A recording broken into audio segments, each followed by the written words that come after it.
का chat section में message डाल दीजिए।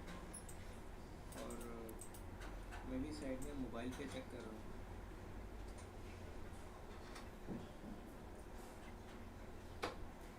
एक बार मैं बस जल्दी चेक कर लेता हूँ। Okay, so I think we are all good. Let me start the session. So thank you so much everyone for joining this session and welcome to the channel. आप लोग का क्या हाल चाल है, पहले तो ये बताइए, पढ़ाई लिखाई कैसे चल रही है? आप लोग को जो शेड्यूल है वो फॉलो हो रहा है कि नहीं हो रहा है? नहीं हो रहा है तो भी आप बताइएगा कमेंट सेक्शन में। ओके, अगर सो हो रहा आई है थिंक वी आर ऑल तो भी गुड। बताइएगा। एक सेकंड रुकिए, ज़रा म्यूट कर लूँ। Start the session. So thank you so much everyone for joining this session and powering of. Actually एक ये मेरा लैपटॉप इससे कनेक्टेड था ब्लूटूथ से, तो स्पीकर में भी आवाज़ आ रही थी, तो बार बार इको हो रहा था। एनीवे, सो कैसी चल रही है आप लोग की पढ़ाई? शेड्यूल फॉलो हो रहा है? पर डे का जो टारगेट था वो पूरा हो रहा है कि नहीं?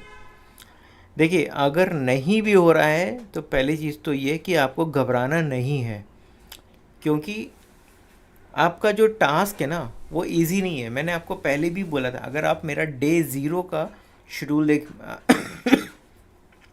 Sorry,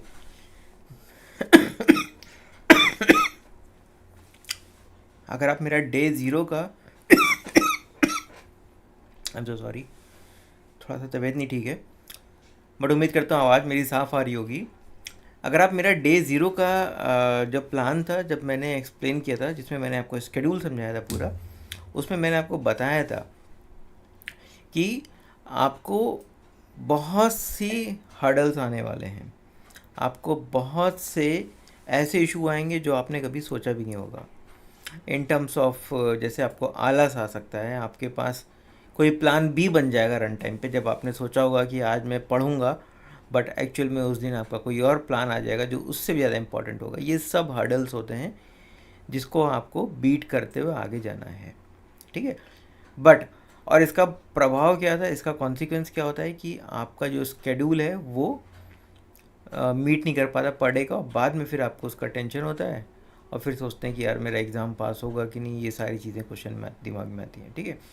so this is a part of this journey.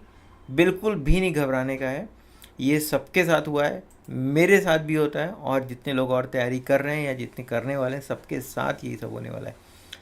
तो मैं फिर से बोलता हूँ, आपका स्केड्यूल फॉलो हो रहा है, अच्छी बात है। नहीं फॉलो हो रहा है तो घबराने का नहीं, टेंशन नहीं लेने का। मैंने अपने व्हाट्सएप नंबर भी आपके साथ शेयर किया हुआ है, आप मुझसे बात करिए, आप चैट करिए और मुझसे डिस्कस करिए कैसे आपका शेड्यूल फॉलो नहीं हो पा रहा है। मे बी आपको अगर सही लगे तो अपना आप डेली का जो रूटीन है वो भी आप मेरे साथ शेयर कर सकते हो। मैं उस रूटीन में आपका शेड्यूल फिट करके दिखाऊंगा। मैं क्लेम नहीं करता, बट एटलीस्ट मैं ट्राई ज़रूर करूँगा, ठीक है। सो ये सब चीज़ें करके देखते हैं, और कमेंट सेक्शन में बताइएगा अगर आपको जो भी इशू आता है तो, ठीक है। चलिए आज का टॉपिक शुरू करते हैं। पहले नेक्स्ट स्लाइड पे जाते हैं। सो ये this is just a disclaimer, और आज का जो टॉपिक है वो है इंफॉर्मेशन सिक्योरिटी गवर्नेंस। देखिए, यहाँ पे इंफॉर्मेशन सिक्योरिटी गवर्नेंस हम लोग समझने वाले तो हैं ही हैं, हम लोग उसको एक्सप्लोर भी करेंगे। एक्सप्लोर कैसे करेंगे? जब मैं आपको ये पढ़ाऊँगा ना, तब आपके दिमाग में आएगा, यार ये तो मेरे ऑफिस में भी होता है, ये तो क्यों ना मैं, या तो मैं अपने ऑफिस में इसको इम्प्लीमेंट करूं, क्या मैं इसके लिए अपने सीनियर मैनेजमेंट से बात करूं, क्यों ना मैं एक ऐसा प्रेजेंटेशन बनाऊं जिसमें ये इंफॉर्मेशन सिक्योरिटी गवर्नेंस के ये पॉइंट्स कवर हों। क्या हम लोग कोई फ्रेमवर्क फॉलो करते हैं? क्या इसाका ने कोई फ्रेमवर्क ऐसा बनाया है? ये कोविड फ्रेमवर्क क्या होता है? इंटरप्राइज गवर्नेंस क्या होता है? इंफॉर्मेशन सिक्योरिटी स्ट्रेटजी क्या होता है? ये सारे कंसेप्ट और भी बहुत सारे कंसेप्ट हैं। जब मैं आपको क्लियर करूँगा, जब आपको इस चैप्टर में पढ़ाऊँगा, तब आपको मज़ा आएगी पढ़ने में, और आपको लगेगा यार ये मैं अपने ऑफिस में क्यों नहीं इम्प्लीमेंट कर सकता। और फिर वो सारे जब आपके दिमाग में थॉट्स आने लगेंगे, तब आप धीमे धीमे इस चैप्टर को एंजॉय करने लगेंगे।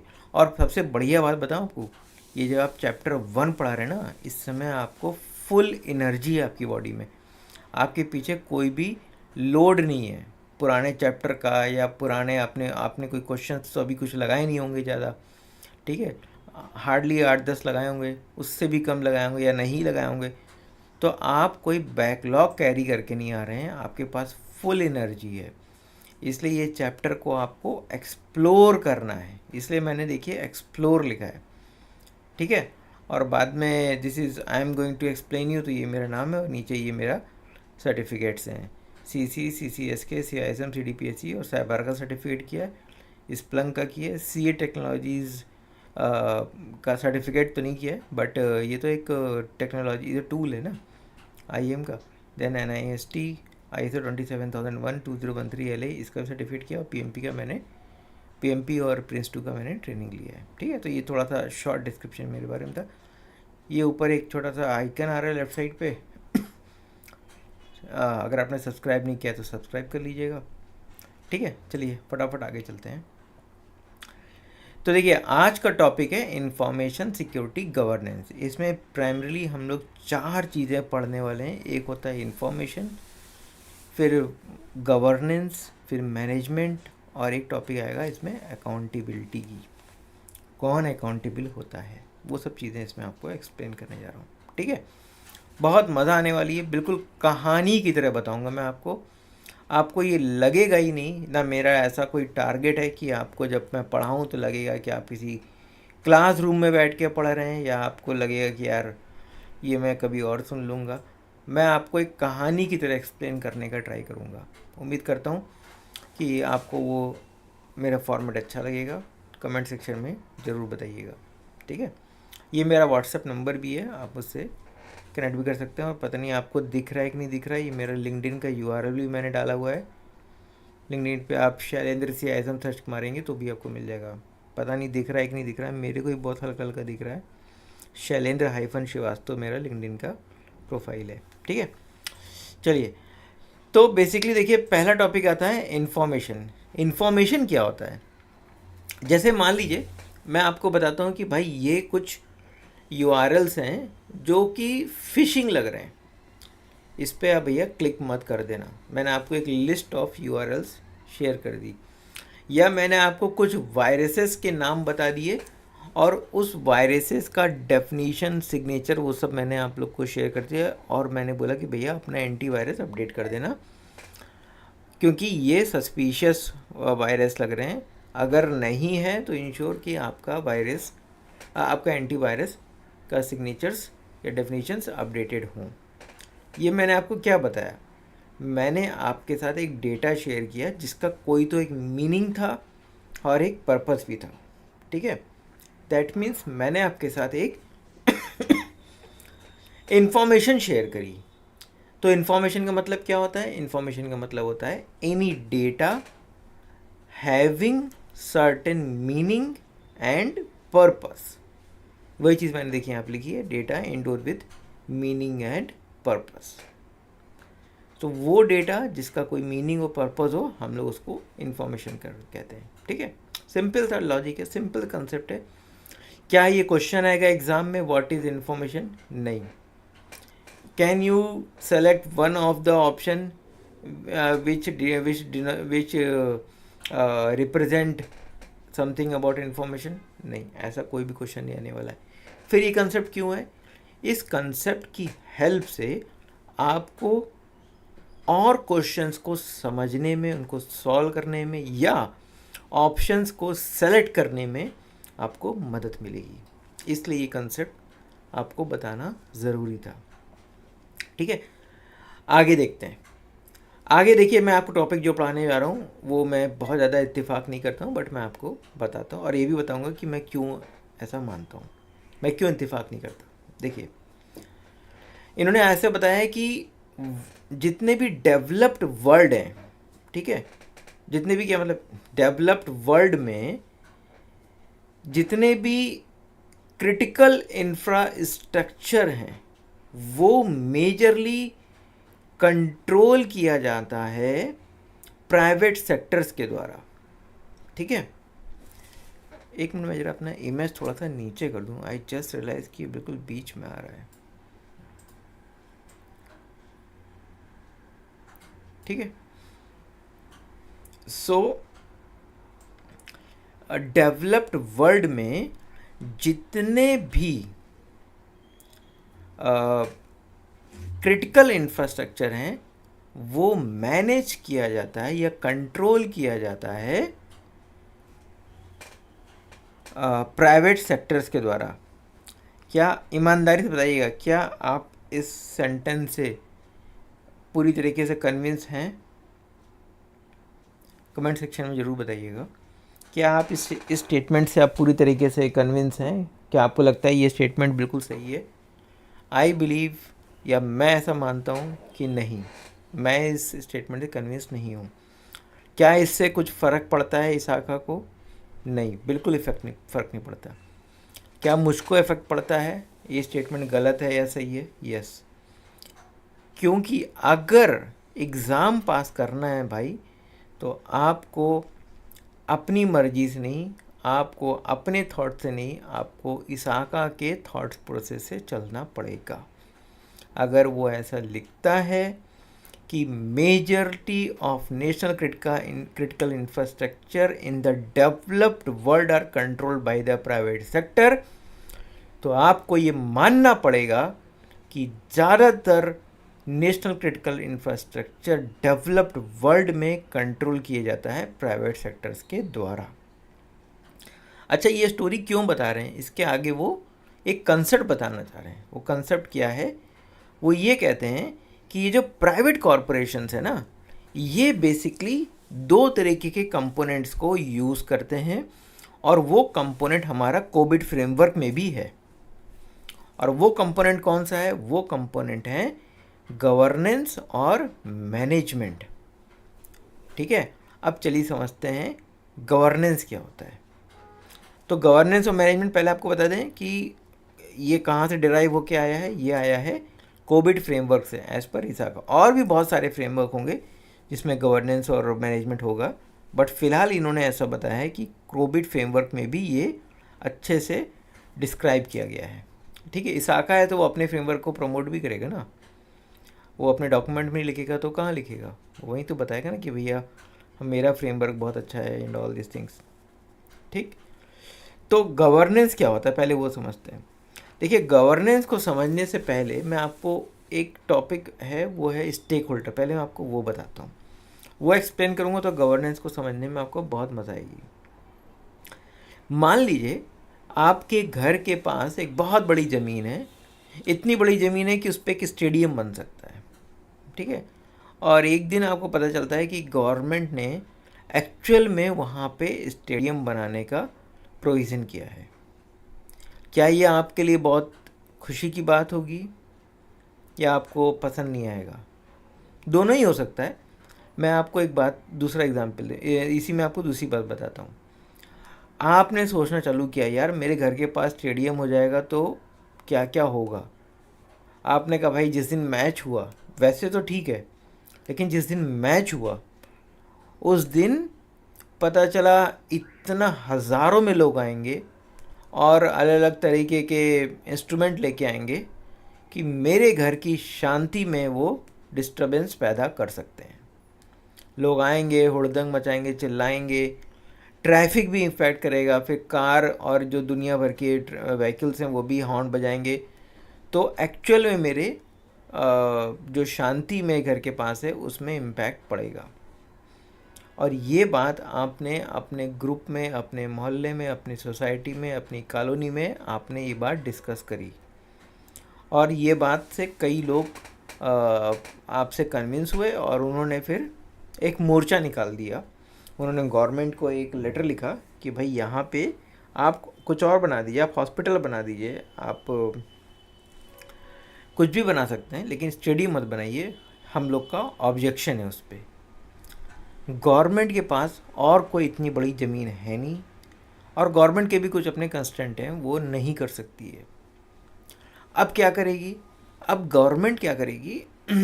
आप लोग के साथ एक, मतलब जो बंदा है जिसको ऑब्जेक्शन है उसके साथ एक मीटिंग करेगी। मीटिंग करके वो क्या ट्राई करने का कोशिश करेगी, वो उनकी नीड समझेगी, ये चाहते क्या हैं भाई, इनकी आस क्या है, इनकी शर्तें क्या हैं, और फिर उन शर्तों को इवैल्यूएट करेगी, समझेगी और ये देखेगी कि इनकी शर्तों को अगर मैं पूरा करता हूँ, क्या मेरा मेरा जो ऑब्जेक्टिव है उसके साथ ये मीट हो रहा है कि नहीं हो रहा है। मेरा ऑब्जेक्टिव क्या है, यहाँ पे स्टेडियम बनाना है, इनका ऑब्जेक्टिव क्या है, नहीं बनना चाहिए।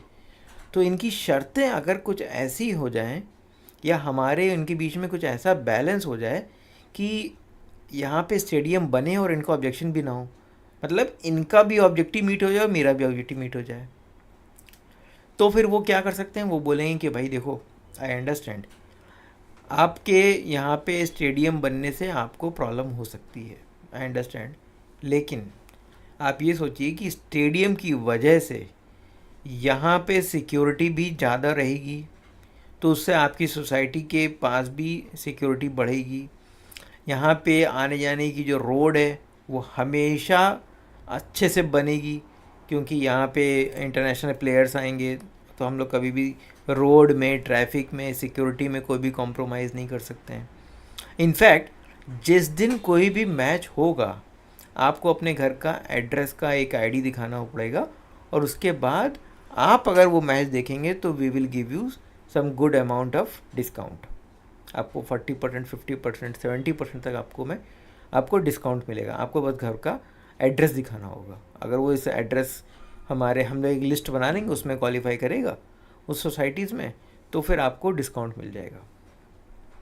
ज़्यादा से ज़्यादा वो ये भी कह सकते हैं कि हम लोग आपका एक कंडीशन है कि हम आपको एक किसी भी फेमस प्लेयर का सिग्नेचर वाला कोई बैट या कुछ फुटबॉल वगैरह भी आपको दे देंगे। पता नहीं इतना डिटेल तक जाना चाहिए कि नहीं जाना चाहिए, but these are certain ways जिससे जो गवर्नमेंट है वो कन्विंस करेगी जो स्टेक होल्डर है, जो हमारा जो बंदे हैं जिनको ऑब्जेक्शन आ रहा है। ठीक है, ये क्या कर रहे हैं, ये बेसिकली ट्राई कर रहे हैं, कन्विंस कर रहे हैं स्टेक होल्डर को, जिससे वो एक बैलेंस इस्टेब्लिश कर सकें उनके ऑब्जेक्टिव और स्टेक होल्डर के ऑब्जेक्टिव के बीच में। मतलब ये क्या कर रहे हैं, ये गवर्नेंस कर रहे हैं। अब मैं आपको बताता हूँ गवर्नेंस होता क्या है। गवर्नेंस बेसिकली इंश्योर करता है कि जो वेरियस स्टेक होल्डर्स हैं उनकी जो नीड है वो, और जो इंटरप्राइज का ऑब्जेक्टिव है, उनके बीच में एक एग्रीड बैलेंस होना चाहिए। ठीक है, I just got a message from Abhinav Pathak. Hi Abhinav, how are you? So governance, good evening Abhinav, thanks for the comment. It's really nice you sent this chat message. Do keep watching our videos. So friends, I was explaining governance. So governance basically ensure करता है कि there is then okay sorry मैं थोड़ा distract हुआ। Governance basically ensure करता है कि जो स्टेक होल्डर की नीड है वो और जो इंटरप्राइज का ऑब्जेक्टिव है, दोनों के बीच में एक एग्रीमेंट हो, जिससे कि एक बैलेंस बन सके एक कॉमन ऑब्जेक्टिव को मीट करने में। आप समझ रहे बात, यहाँ पे विन विन सिचुएशन होनी चाहिए। ये काम होता है गवर्नेंस का। मैं आपको बताऊं, मैं एक प्रोजेक्ट में था, और पता नहीं मेरे को ये शेयर करना चाहिए कि नहीं करना चाहिए, बट आई थॉट ये थोड़ा रिलेटिव लग रहा है मेरे को। बहुत साल पहले की बात है, मैं एक प्रोजेक्ट में था, वहाँ पे एक बंदा आया, वो बोलता है मैंने अपने पुराने प्रोजेक्ट में ये काम किया था, वो काम किया था, ऐसे लंबी लंबी वो बातें कर रहा था। फिर उसने एक बार एक टर्म यूज़ किया कि मैं पूरा गवर्नेंस देखता था, और इस पे उसने अगले आधे घंटे तक कम से कम अलग अलग तरीके से यही बात बोली। फिर प्रॉब्लम देखिए क्या होता है, जब आप सर्टिफाइड हो जाते हैं, जब आपके पास नॉलेज आ जाती है और आपके सामने कोई ऐसा कीवर्ड आ जाता है या कोई ऐसा टॉपिक आ जाता है जो आपने अच्छे से पढ़ा हुआ है, तो ह्यूमन साइकोलॉजी बोले या अब आपने पढ़ लिया, आपके बैक ऑफ द माइंड में उसके क्वेश्चंस आ जाते हैं, आप तुरंत रिलेट करने लगते हैं। तो जैसे ही उस बंदे ने मेरे से बोला, मैंने गवर्नेंस को बहुत अच्छे से मैनेज किया था, मेरे दिमाग में तुरंत गवर्नेंस की डेफिनेशन आ गई और उसके आजू बाजू के जितने भी पॉइंट्स थे वो सब दिमाग में घूमने लगे।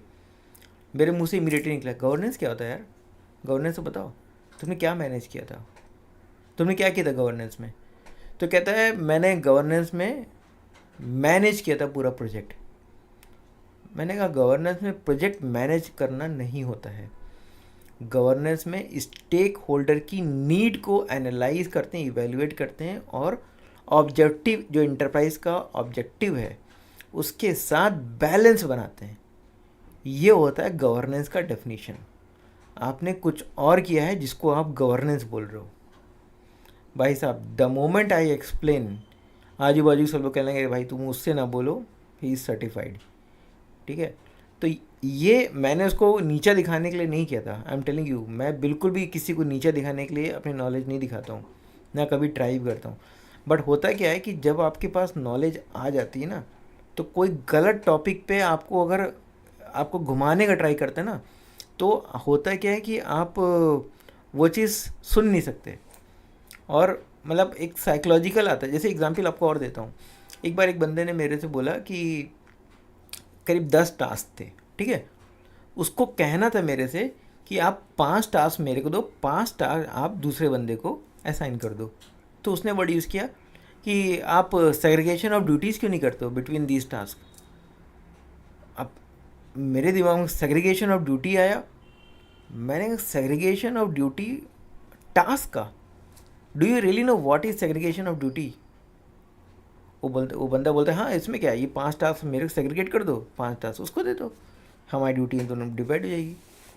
मैंने कहा boss, segregation of duty term use होता है फ्रॉड को प्रिवेंट करने के लिए, ये टास्क को डिवाइड करने के लिए यूज़ नहीं होता है। ठीक है, सो ये सब टर्म जब आपके दिमाग में आते हैं ना, जब आप सर्टिफाइड होते हैं, जब आपके पास नॉलेज होती है छोटे छोटे कंसेप्ट की, और दोस्तों यही कंसेप्ट आपको बचाएगा एग्ज़ाम में।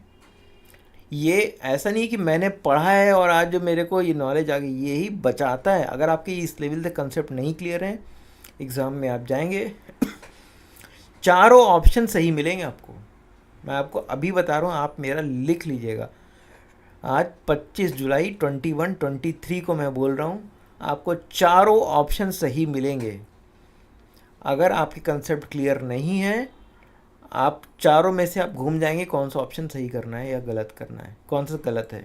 ठीक है, तो बेटर है कि आपके कंसेप्ट बिल्कुल इस लेवल तक क्लियर होना चाहिए। अच्छा, एक चीज़ आपको और बताता हूँ। एक बार एक कैंडिडेट था, एस्पिरेंट था, वो उसने सियासत में पास कर लिया बाय द वे। उसने लास्ट के कुछ वीक मेरे से इवैल्यूएशन कराया था अपनी प्रिपरेशन का। तो आपको जैसे पता है ना, मैं करीब 3 से 4 सेशन लेता हूँ और उसमें मैं जो भी एस्पिरेंट होता है मैं इसके साथ इवैल्यूएट करता हूँ उसकी पढ़ाई के बारे में, और then I will try to explain him कि क्या गैप है और तुमको अभी जो भी उसने डेट सेट करी है उस टाइम पे एग्ज़ाम देना चाहिए कि नहीं देना चाहिए। ठीक है, तो मैं उसका इवैल्यूएशन कर रहा था, और इवैल्यूएशन करते करते सडनली आई रियलाइज़ कि वो बंदा, टॉपिक तो समझ में आ रहा है उसके, टॉपिक तो सारे। अच्छा, मैं इवैल्यूएशन में ऑप्शंस नहीं बताता हूँ, और मतलब ऐसा नहीं पूछता कि ये क्वेश्चन है इसका आंसर बताओ क्या है। मैं कुछ भी रैंडम क्वेश्चन पूछता हूँ जहाँ पे उसको कंसेप्ट बताना होता है। ठीक है, अच्छा, कंसेप्ट आपको बहुत अच्छे से पता है, बहुत अच्छे से पता है, बट अगर एग्ज़ाम टाइम में पूरी पिक्चर ड्रॉ नहीं हुई ना उस कंसेप्ट की, आप नहीं सॉल्व कर पाएंगे कंसेप्ट। पिक्चर ड्रॉ होनी चाहिए। पिक्चर कैसे ड्रॉ होगी? पिक्चर ड्रॉ होने का सबसे अच्छा तरीका है, आप जितना इजी और जितना लेमैन लैंग्वेज वाला एग्जाम्पल लेंगे ना, आपका लाइफ सॉर्टेड रहेगा। ठीक है, आपको जैसे मान लीजिए ये मैंने अभी स्टेक होल्डर बताया, अब भी मैंने एग्जाम्पल आपको स्टेक होल्डर का बताया। अब आप स्टेक होल्डर के बारे में सोच रहे हैं, एक मेरा प्रोक्योरमेंट का टीम है, एक मेरा एचआर का टीम है, एक मेरा कस्टमर है, एक मैं हूँ, एक मेरी टीम के बंदे हैं। आप इतना स्टोरी सुनते समझते समझते आप इस स्टोरी को नहीं रिकॉल कर पाएंगे, और आप क्या करेंगे, वो जो एग्ज़ाम में टॉपिक है आप उसी को भूल जाएंगे, आप क्वेश्चन में ही घूम जाएंगे, क्योंकि आपको क्वेश्चन पढ़ने के बाद जो स्टोरी समझ में आई थी वो स्टोरी इतनी कॉम्प्लेक्स है कि आप कहेंगे भैया ये मेरे को समझ में नहीं आ रहा है, इसका आंसर क्या है। आपको स्टेक होल्डर की अगर मैं बात कर रहा हूँ, आपके दिमाग में तुरंत स्टेडियम आ गया, स्टेडियम आया, आपने तुरंत सोचा कि स्टेडियम आया, उसमें इशू था, फिर इशू ने गवर्नमेंट ने इंटरवीन किया, गवर्नमेंट ने दोनों का स्टेक होल्डर का आस्क देखा, नीड देखा, फिर उसको इवेलुएट किया, इवेलुएट करने के बाद बैलेंस बनाया सो दैट इंटरप्राइज का ऑब्जेक्टिव मीट हुआ। ये खटाखट आपने जहाँ स्टेडियम सोचा ना, पूरी स्टोरी आपके दिमाग में फ्लैश हो गई। जैसी ये स्टोरी फ्लैश हुई, आपको कंसेप्ट खटाक से गवर्नेंस का क्लियर, अब आप क्वेश्चन पढ़ रहे हैं गवर्नेंस का और आपके दिमाग में पूरा फ्लैश खटाक से, हार्डली 1 से 2 सेकंड में आपके दिमाग में स्टोरी आ गई। अब आप क्वेश्चन पढ़ रहे हैं, आपने ऑप्शन पढ़ा, आपने खटाक से बता दिया कि भैया इसका आंसर यही होगा, because this is matching with my story. आपकी स्टोरी बहुत ईजी होनी चाहिए, बहुत ईजी होनी चाहिए। सो वो जो जिसकी मैं बात कर रहा था थोड़ी देर पहले, वो बंदे ने भी, एक्चुअली बंदी थी, उस गर्ल ने भी जितने भी एग्ज़ाम्पल दिए थे, जैसे मान लीजिए मैंने पूछा रिस्क क्या होता है, अब मेरे को रिस्क का आंसर तो उसने दिया बिल्कुल सही, बट एग्ज़ाम्पल इतना टफ दिया था, कुछ तो दिया था कि मैं खुद भी समझते समझते मैं ही थोड़ा देर में समझ गया कि भाई ये कहना क्या चाह रही है। बट मैंने इसको पूरा टाइम दिया, मैंने कहा तुम भाई एक्सप्लेन कर दो पहले क्या है, then I will tell you कि इसमें क्या सही है क्या गलत है। तो उसने एक्सप्लेन तो किया मेरे को, बट वो टॉपिक इतना लंबा खींच दिया कि मैंने कहा भाई ये पूरी स्टोरी तुम्हारी 2 सेकंड में तुम नहीं समझ पाओगी दिमाग में। देन आई एक्सप्लेन रिस्क के कुछ एग्जाम्पल, मैं एग्जाम्पल दे रहा हूँ आपको। तो कोई भी टॉपिक पढ़िए, उस टॉपिक का एक एग्जाम्पल मन में सोचिए, और वो एग्जाम्पल इतना इजी होना चाहिए कि गवर्नेंस पढ़ते ही आपको stadium, stakeholder, evaluation, balance और इंटरप्राइज ऑब्जेक्टिव मीट, ये खटाखट खटाखट दिमाग में सब आ जाना चाहिए। बस इतना आ गया, गवर्नेंस का क्वेश्चन आ जाए, आप कहेंगे आ जाओ बेटा आ जाओ। अब बताता हूँ मैं आपको गवर्नेंस का क्वेश्चन कैसे सॉल्व करते हैं, और आप फटाक से सॉल्व कर दोगे। ठीक है, ये होता है कंसेप्ट, और यही कंसेप्ट आपको एग्ज़ाम में बचाएगा। ठीक है, तो गवर्नेंस क्लियर हो गया, कोई डाउट? एक पॉइंट और भी गवर्नेंस में, जब आपके पास ये सब डेटा आ जाता है, आपको पता है कि भैया अभी जो स्टेक होल्डर है और जो मेरा इंटरप्राइज का जो ऑब्जेक्टिव है ये मीट कर रहा है, दोनों का डायरेक्शन एक ही है, फिर आप अपने जो टास्क हैं आप उनको प्रायोरिटाइज करोगे, आप कुछ डिसीज़न लोगे। जैसे मैंने आपकी अभी एग्जांपल दिया, आपने डिसीजन लिया यार ये अगर ऑब्जेक्टिव को मीट करना है ना, हम इन लोग को बोल देते हैं कि भैया देखो तुम्हारे घर के आसपास सिक्योरिटी अच्छी होगी, ठीक है, तो विल इंश्योर कि इस कॉलोनी में या इस एरिया में सिक्योरिटी अच्छी होनी चाहिए, रोड अच्छी बनेगी, बिकॉज स्टेडियम है, स्टेडियम के आसपास की रोड अच्छी होगी, या आप स्टेडियम को एयरपोर्ट से भी रिप्लेस कर सकते हैं। ठीक है, और आपने ये भी बोला कि भैया आप अगर जाएंगे टिकट लेने, आप आधे किलोमीटर के अंदर आपका घर पड़ता है, तो will give you 50% of discount. ये सब आप डिसीज़न कब ले पाएंगे? जब आपको नीड पता होगी स्टेक होल्डर की, जब आप उसका इवैल्यूएशन करेंगे, जब आप उसके साथ मीटिंग करेंगे। ठीक है, ये सारी चीज़ें आपको as a part of governance आपको करनी होती हैं। ठीक है, फिर आप क्या करेंगे, आपने प्रायोरिटाइज़ किया, आपने डिसीज़न लिया, और उसके बाद आप एक डायरेक्शन देंगे। डायरेक्शन किसको देंगे? आप डायरेक्शन देंगे मैनेजमेंट को, कि भाई देखो ये टास्क करना है, तो इसके लिए तुमको you need to perform these many steps और दीज मेनी थिंग्स। ठीक है, फिर आप क्या करेंगे, उसके बाद as a part of governance आपको मॉनिटर करना है परफॉर्मेंस, आपको परफॉर्मेंस मॉनिटर भी करना है, और ऑफ कोर्स कंप्लायंस भी इसमें आ जाएगा, आपको कंप्लायंस भी मेंटेन करना है। ऐसा नहीं कि आपने कुछ भी कमिटमेंट कर दिया और विच इज़ नॉन कंप्लायंस। ठीक है, सो कंप्लायंस हो गया, और परफॉर्मेंस मॉनिटर हो गया, giving that direction to the management, ये सब टास्क गवर्नेंस का ही आता है। अब मैनेजमेंट क्या होता है? अब मैनेजमेंट का अगर मैं पूछूं व्हाट इज़ मैनेजमेंट, अब आप सोच रहे हो यार एक प्रोजेक्ट है, प्रोजेक्ट में अपने को SOW मिलता है, RFP मिलता है, फिर उसके हिसाब से हम लोग MPP में प्रोजेक्ट बनाते हैं। फिर आजकल वो भी आ गया ना पावर BI में हम लोग रिपोर्ट्स बनाएंगे, डेटा अपने पास आएगा, रॉ डेटा आएगा, उससे हम लोग रिपोर्ट्स बनाएंगे, रिसोर्स हायरिंग करेंगे, स्टेक होल्डर मैनेजमेंट करेंगे। भाई मेरे ये प्रोजेक्ट, ये मैनेजमेंट नहीं है, this is project management. Management अगर आपके दिमाग में ये है तो आई एम टेलिंग यू ये बहुत कॉम्प्लेक्स एग्जाम्पल है। आप कह सकते हैं मैनेजमेंट है, मोर और लेस कहीं ना कहीं मैनेजमेंट क्वालिफाई करेगा, बट ये मैनेजमेंट नहीं है, ये प्रोजेक्ट मैनेजमेंट है। CISM का ये जो फर्स्ट चैप्टर है ना, ये मैनेजमेंट की बात कर रहा है। मैनेजमेंट में केवल 4 चीज़ें हैं। पहला है प्लान, फिर है बिल्ड, तीसरा है रन या एग्जीक्यूशन, और चौथा है मॉनिटरिंग। आपके पास कोई एक एक्टिविटी आती है, उसको आप पहले प्लान करेंगे, फिर बिल्ड करेंगे उस एक्टिविटी को, उसके बाद उसको एग्जीक्यूट करेंगे या रन करेंगे, और बाद में जो बहुत से लोग नहीं कर पाते हैं वो है मॉनिटरिंग। इनफैक्ट गवर्नेंस में भी मॉनिटरिंग था, मैंने आपको बताया था, परफॉर्मेंस मॉनिटरिंग गवर्नेंस में भी था, और मॉनिटरिंग हमारा मैनेजमेंट में भी है।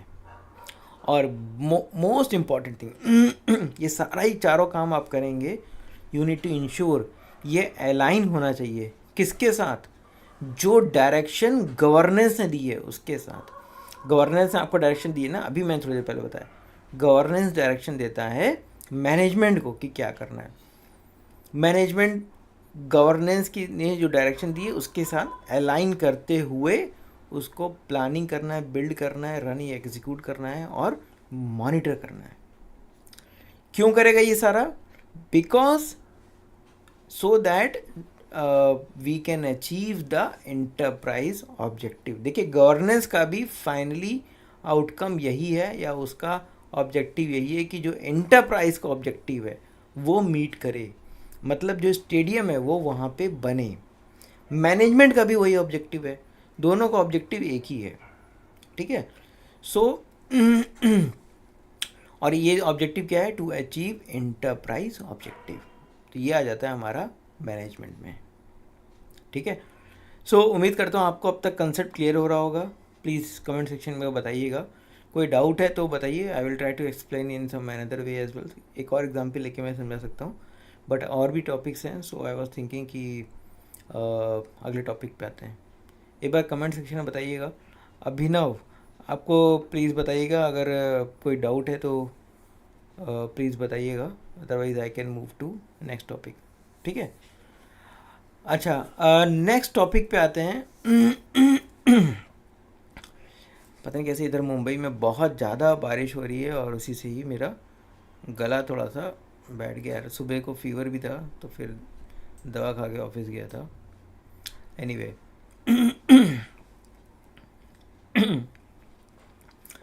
अच्छा, ये तो हो गया मैनेजमेंट और गवर्नेंस लेवल का, ठीक है। नेक्स्ट इम्पॉर्टेंट पॉइंट आता है, अच्छा मान लीजिए आपका गवर्नेंस, अब मैं थोड़ी सी बात सिक्योरिटी की करता हूँ, ठीक है। मान लीजिए गवर्नेंस आपका बहुत अच्छा चल रहा है, मैनेजमेंट भी बहुत अच्छा चल रहा है। गवर्नेंस ने बोला है कि भाई देखो, अपने को मान लीजिए हम लोग टेलीकॉम डोमेन में हैं, आपने बोला कि भैया यहाँ का जो डेटा है ना बहुत ही क्रिटिकल है, बहुत ही इम्पोर्टेंट है, और डेटा लॉस प्रिवेंशन का एक DLP का टूल होना बहुत ज़रूरी है।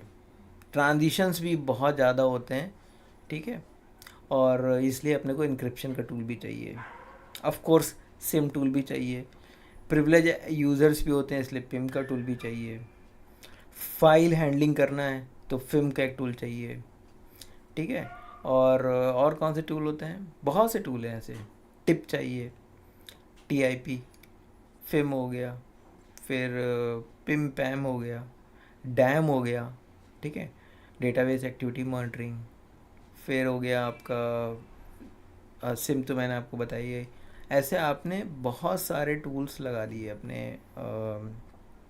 एंटरप्राइज में, और आप कह रहे हैं कि भैया अभी मेरा बिल्कुल मस्त हो गया है, जो मेरा सिक्योरिटी ऑपरेशन से बिल्कुल मस्त चलेगा, कोई टेंशन वाली बात नहीं है। आपको एक बात मैं बता देता हूँ, यहाँ पे महाभारत देखी ना आपने? महाभारत में one of the most powerful person was Bhishma Pitamah, ठीक है, जिनको बीट करना इम्पॉसिबल था। फिर भी उनका वीकनेस आइडेंटिफाई किया गया ना, वो बात अलग है कि उनका वीकनेस आइडेंटिफाई करने में श्री कृष्ण जी जैसे भगवान को आना पड़ा, बट वीकनेस तो फाइंड आउट किया ना उनका। अब देखिए ये मैं आपको क्यों बता रहा हूँ, बिकॉज यहाँ पे मैं आपको जो टॉपिक बताने जा रहा हूँ ये आपको तुरंत इमेज दिमाग में आनी चाहिए। मैं टफ़ एग्जाम्पल लूँगा तो आप बोलोगे यार एग्ज़ाम टाइम में इतना नहीं याद आ पाएगा, टफ़ एग्जाम्पल नहीं याद आता है, इसलिए मैं आपको शॉर्ट में इजी एग्जाम्पल दे रहा हूँ। भीष्म पितामह को फिर शिखंडी को सामने रख करके अर्जुन ने फिर उनको मारा था, ठीक है। सो उनका वीकनेस फाइंड आउट किया, उस वीकनेस पे वर्कआउट किया गया और बाद में वो एक्सप्लॉइट कर दिया गया। इसलिए कोई भी इतना कुछ करने के बाद भी अगर आप गवर्नेंस भी बेस्ट कर रहे हैं, मैनेजमेंट भी बेस्ट कर रहे हैं, इसका मतलब ये नहीं है कि आपका इंफॉर्मेशन सिक्योरिटी में फेलियर नहीं होगा, इसके बाद भी फेलियर हो सकता है। तो फिर अगर फेलियर होता है तो फिर किसकी जिम्मेदारी है, या अगर मैं इसका वर्ड यूज़ करूं अकाउंटेबिलिटी, फिर किसकी होगी। मैं अकाउंटेबिलिटी बोल रहा हूं, मैं रिस्पॉन्सिबिलिटी नहीं बोल रहा हूं, मैं कंसल्टेंट भी नहीं बोल रहा हूं, मैं इन्फॉर्म्ड भी नहीं बोल रहा हूं, मैं रेसी की बात कर रहा हूं। रेसी आपको पता है ना, RACI, रेसी में responsibility, consultant, accountable and informed, ठीक है। तो रेसी में अगर मान लीजिए एक इंफॉर्मेशन सिक्योरिटी ब्रीच होती है, इंफॉर्मेशन सिक्योरिटी में कहीं ना कहीं किसी वीकनेस को एक्सप्लॉइट किया गया और एक अटैक सक्सेसफुल हो गया, तो अकाउंटेबल कौन होगा? वो होते हैं सीनियर मैनेजमेंट या बोर्ड ऑफ डायरेक्टर। इसको आप ऐसे समझिए कि अगर कोई डेटा लॉस हुआ या कोई अटैक सक्सेस हुआ तो पुलिस आएगी। किसी ने कंप्लेंट कर दी मान लीजिए, तो पुलिस किसको पकड़ेगी? जो एम्प्लॉई है L1 उसको पकड़ेगी, L2 को पकड़ेगी, L3 सपोर्ट को पकड़ेगी? नहीं। CISO को पकड़ेगी? नहीं। वो पकड़ेगी बोर्ड ऑफ डायरेक्टर को, जो कंपनी का मालिक है। Accountability lies with board of director, या जो कंपनी का मालिक है, आप उसको समझ सकते हैं, ठीक है। अब अगर हमें सिग्निफिकेंट इम्प्रूवमेंट चाहिए इंफॉर्मेशन सिक्योरिटी में, तो क्या करना चाहिए? To achieve significant improvement in information security, सबसे पहले जैसे मैंने अभी बताया, सीनियर मैनेजमेंट और बोर्ड ऑफ डायरेक्टर को अकाउंटेबल बनाइए। अकाउंटेबल बनाने का क्या मतलब है? आप और उनको कि अकाउंटेबल क्यों बनाएं? आप उनको अकाउंटेबल बनाएंगे तो वो आपको नेसेसरी सपोर्ट प्रोवाइड करेंगे, वो आपको लीडरशिप प्रोवाइड करेंगे, वो एक ऑर्गेनाइजेशन का स्ट्रक्चर आपके साथ शेयर करेंगे, वो आपको ओवरसाइट प्रोवाइड करेंगे, ऑफ कोर्स रिसोर्स भी प्रोवाइड करेंगे, और एक प्रोसेस इस्टेब्लिश करेंगे जिससे कि वो इंश्योर करें कि इंफॉर्मेशन सिक्योरिटी गवर्नेंस और इंटरप्राइज लेवल पे जो गवर्नेंस है वो दोनों हैंड इन हैंड चलें, दोनों इंटीग्रेटेड हो, दोनों में ट्रांसपेरेंसी हो। और इंटरप्राइज लेवल का गवर्नेंस और इंफॉर्मेशन सिक्योरिटी गवर्नेंस अगर एक साथ चलेगी तो दोनों का ऑब्जेक्टिव यही रहेगा, to get some good benefit in terms of meeting organisation objective, ठीक है। तो बेसिकली इन्होंने इंफॉर्मेशन सिक्योरिटी गवर्नेंस को इंटरप्राइज गवर्नेंस के साथ लिंक कर दिया। इंटरप्राइज गवर्नेंस का मतलब क्या है? अगर एक ऑर्गेनाइजेशन में मान लीजिए 4-5 डिपार्टमेंट या बोलूँ वर्टिकल्स हैं, जैसे मान लीजिए ई-कॉमर्स भी है, मान लीजिए टेलीकॉम भी है, रिटेल भी है, ऐसे कई सारे डिपार्टमेंट हैं। तो सबका अपना अपना SOC ऑपरेशंस रहेगा, सिक्योरिटी ऑपरेशन सेंटर रहेगा, ठीक है। लेकिन एक इंटरप्राइज लेवल पे अगर आपने एक सिक्योरिटी ऑपरेशन सेंटर बनाया जो इन सबको मॉनिटर कर रहा है, तो आपका इंफॉर्मेशन सिक्योरिटी गवर्नेंस जो एक वर्टिकल वाइज था वो इंटीग्रेट हो गया इंटरप्राइज गवर्नेंस में। सो इंटरप्राइज गवर्नेंस वाला बंदा एक ओवरसाइट देगा, वो बोलेगा कि भैया तुम यहाँ पे सिम टूल लगाओ, क्योंकि उसको पता है उसने दूसरे वर्टिकल में सिम टूल लगाया है और वहाँ से उसको बेनिफिट मिल रहे हैं। वो आपको बताएगा कि भैया तुम्हारे बजट में ये टूल आ जाएगा, ठीक है। वो आपको डायरेक्शन देगा, वो आपको गाइडेंस देगा, ठीक है। गाइडेंस क्या होता है ये भी मैं आपको बताऊंगा, बाद में बताऊंगा, आज की वीडियो में तो नहीं, अगले वीडियो में बताऊंगा, ठीक है। तो ये सारी चीज़ें होती हैं। अच्छा, एक चीज़ आपको और इम्पोर्टेंट बता दूँ, हम लोग जब भी कोई भी इंटरप्राइज होता है ना, वो स्टेक होल्डर के लिए वो यही चाहेगा कि उसका कोई भी डेटा है वो लॉस ना हो और वो हम पे ट्रस्ट करे। मीन्स हम लोग क्या कर रहे हैं इंटरप्राइज लेवल पे, हम लोग क्या कर रहे हैं, हम लोग एक वैल्यू क्रिएट कर रहे हैं अपने स्टेक होल्डर्स के लिए, ठीक है। तो स्टेक होल्डर का one of the most important objective ये भी होता है कि हम लोग स्टेक होल्डर के लिए एक वैल्यू क्रिएट करें, और ये एक one of the important output भी होता है इंफॉर्मेशन सिक्योरिटी गवर्नेंस का, जो मैं आपको आगे बताऊंगा। तो बेसिकली स्टेक होल्डर की जो नीड होती है उसको इवैल्यूएट किया जाता है।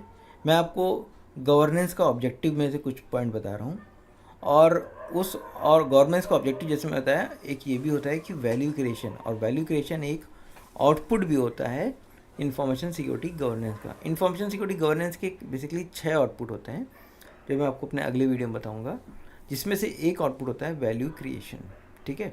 सो ये स्टेक होल्डर की नीड है, उसको इवैल्यूएट किया गया और उसके बेसिस पे हम लोग सर्टेन वैल्यू क्रिएट करते हैं। वैल्यू क्रिएट करते हैं बेसिकली 3 टर्म में। One is benefit realisation. अब यहाँ पे देखिए, कभी भी हम लोग एक तरफ से बात नहीं करेंगे कि भाई बेनिफिट रियलाइजेशन मतलब ऑर्गेनाइजेशन का बेनिफिट रियलाइजेशन, नहीं, ये बेनिफिट रियलाइजेशन दोनों का होगा, स्टेक होल्डर का भी और इंटरप्राइज का भी, ठीक है। रिस्क ऑप्टिमाइजेशन, ये भी दोनों साइड से ही होगा। रिस्क ऑप्टिमाइजेशन मतलब रिस्क स्टेक होल्डर को कितना है और ऑर्गेनाइजेशन को कितना है। एंड रिसोर्स ऑप्टिमाइजेशन, तो उस स्टेक होल्डर को कैटर करने के लिए, उसकी नीड को फुलफिल करने के लिए रिसोर्सेज क्या क्या लगेंगे, और मिनिमम रिसोर्स में maximum output, that is something what we called resource optimisation. Resource को ऑप्टिमाइज़ करेंगे, जितना चाहिए, जो सा रिसोर्स चाहिए उतना ही यूज़ करना है, so that we can optimise the resources, ठीक है। अब इसके बाद जैसे मैंने आपको शुरू में बताया था कि कोविड फ्रेमवर्क में, COBIT कोविड फ्रेमवर्क में गवर्नेंस और मैनेजमेंट 2 कंपोनेंट यूज़ किए जाते हैं। और बेसिकली इसमें जो गवर्नेंस है ना, as per the Covid framework, ये इसके बहुत सारे एडवांटेज या बेनिफिट्स भी हैं। तो यहाँ पे इन्होंने अगले टॉपिक में कुछ बेनिफिट्स भी बताए हैं एक गुड गवर्नेंस का। गुड गवर्नेंस से क्या क्या बेनिफिट हो सकते हैं, एक बार वो भी आपको जल्दी से बता देते हैं। करीब 3 से 4 बेनिफिट्स इन्होंने बताए। पहली बात तो ये है कि अगर आपका एक गुड गवर्नेंस है तो एक ऑर्गेनाइजेशन में ना बहुत से कंपोनेंट्स होते हैं। जैसे मान लीजिए कोई एक प्रोजेक्ट है, जैसे मैंने थोड़ी देर पहले एग्जांपल दिया था, उसमें प्रोक्योरमेंट भी रहेगा, उसमें HR भी रहेगा, उसमें फाइनेंस वाली टीम भी रहेगी, उसमें ये एडमिन की टीम भी रहेगी, ऑनबोर्डिंग टीम रहेगी, ऑफबोर्डिंग टीम रहेगी, ऐसे बहुत सारी टीम्स होती हैं। तो आई एम सेइंग ये these are the numerous component जो अलग अलग टाइप के होते हैं और जो एक साथ वर्क करते हैं एज ए होलिस्टिक अप्रोच के साथ। किस लिए? To make success for that particular project, ठीक है। सक्सेस को, उस प्रोजेक्ट को सक्सेस करने के लिए एक होलिस्टिक अप्रोच की जाती है। This is an example of good governance. दूसरा एग्जाम्पल है कि जो गुड गवर्नेंस है वो डायनेमिक होनी चाहिए, वो किसी चेंज को लेकर के एडजस्टेबल होनी चाहिए, और जो उस चेंज की वजह से कोई अगर इम्पैक्ट हो रहा है तो उसको भी एब्जॉर्व कर पाए। एक एग्जांपल मैं आपको बताता हूँ। मान लीजिए HR का एग्जांपल लेता हूँ। बहुत सारे रिसोर्स की ऑनबोर्डिंग हो रही है और सडनली HR को पता चलता है कि हम लोग अब वेंडर्स को भी हायर कर रहे हैं। ठीक है, अब एम्प्लॉय हायरिंग और वेंडर हायरिंग में फ़र्क होता है। एम्प्लॉय हायरिंग में आप खुद से BGC, उनका बैकग्राउंड वेरिफिकेशन, ये सब दुनिया भर का चेक करते हैं, उनका आप सैलरी स्लिप मंगाते हैं, उनका एक्सपीरियंस लेटर, वो सब एक्सपीरियंस मांगते हैं। वेंडर का आप नहीं मांग सकते हैं ना, वेंडर की तो अलग से चेकलिस्ट होती है, उनका एक्सपीरियंस, उनका बैकग्राउंड चेक, और उनका ओवरऑल मार्केट में क्या वैल्यू है, कितना उनकी रेपुटेशन रेट क्या है, वो सब चीज़ें आप चेक करते हैं। तो आपका जो गवर्नेंस स्ट्रक्चर है वो ऐसा होना चाहिए कि ये जो चेंज है वो इसको एडजस्ट कर पाए, मतलब वो ऐसा मोल्ड कर पाए आप कि आपने by doing some minimum changes आपका सेम सॉफ्टवेयर या सेम सिस्टम जिसमें आप रिसोर्स का ऑनबोर्डिंग का प्रोसेस था वही फॉलो कर रहे हैं, वेंडर ऑनबोर्डिंग प्रोसेस है, बाय मेकिंग मिनिमम चेंजेस। ठीक है, अब इसका और डिटेल में जाऊंगा तो कन्फ्यूज़न हो सकता है, मैं आपको यहीं पे रोक रहा हूँ। ठीक है, मिनिमम चेंजेस करके आपने एडजस्ट किया अपने एग्जिस्टिंग इन्वायरमेंट को, और जो इम्पैक्ट था उस चेंज की वजह से वो भी आपने एब्जॉर्व किया। This is also one of the good example of good governance. इसके अलावा एक तो गिवन है जो मैंने अभी तक आपको बताया, उससे आपको क्लियर हुआ होगा कि there must be clear distinguish between governance and management activity and structure. जैसे मैंने आपको एग्जांपल शुरू में बताया था, जो बंदा था वो गवर्नेंस बता रहा था मैनेजमेंट का एग्जांपल लेकर के, वो बता रहा है मैनेजमेंट, प्रोजेक्ट मैनेजमेंट, लेकिन कह रहा है मैं गवर्नेंस कर रहा हूँ। ठीक है, अभी उसने किसी और सामने बोला तो अच्छी बात है, मेरे सामने बोल रहा था तो फिर मेरे दिमाग में वही आया, यार गवर्नेंस का डेफिनेशन ये थोड़ी क्या बता रहा है। ये आपके साथ भी होगा, जब आप CSM पास कर लेंगे ना तो आपके सामने कोई कीवर्ड, कोई टॉपिक पे बात करेगा जो आपको अच्छे से पता ही होगा, तभी तो आपने पास किया। तो उस टॉपिक को आपको बात करेगा तो आप रिफ्लेक्स एक्शन में आपके इसे जवाब निकलते हैं, बड़ा मज़ा भी आती कई बार। ठीक है, देन इसके बाद जैसे मैंने आपको अभी बताया कि कोई भी चेंजेस हो उसको एब्जॉर्व कर ले का कैपेबिलिटी होना चाहिए गुड गवर्नेंस में। मतलब I am talking about tailoring of this governance structure. Enterprise level पे आपका जो गवर्नेंस का स्ट्रक्चर है वो आप उसको टेलर कर सकते हैं, उसको मॉडिफाई कर सकते हैं एज एंड व्हेन रिक्वायर्ड। ठीक है, सो ये टॉपिक था गवर्नेंस का।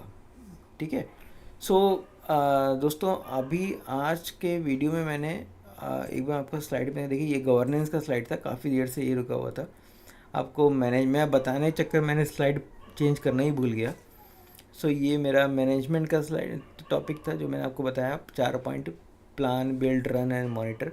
और उसके बाद मैंने आपको मैंने बैक बटन दबा दिया, ये मैंने आपको अकाउंटेबिलिटी बताया जिसमें सीनियर मैनेजमेंट और बोर्ड ऑफ डायरेक्टर भी थे। ठीक है, सो ये कुछ 4 टॉपिक थे जो मैंने आपको एक्सप्लेन किया। उम्मीद करता हूँ आपको अच्छा लगा होगा, समझ में आया होगा। लगभग कितना, 1 घंटे के आसपास का टाइम हो गया है। प्लीज़ बताइएगा आपको कैसा लगा वीडियो। कोई टॉपिक नहीं क्लियर है तो ज़रूर बताइएगा, और कमेंट सेक्शन में बताइएगा। और कल मिलते हैं 9 बजे आगे के टॉपिक को लेकर के। ठीक है दोस्तों, till then bye bye, take care.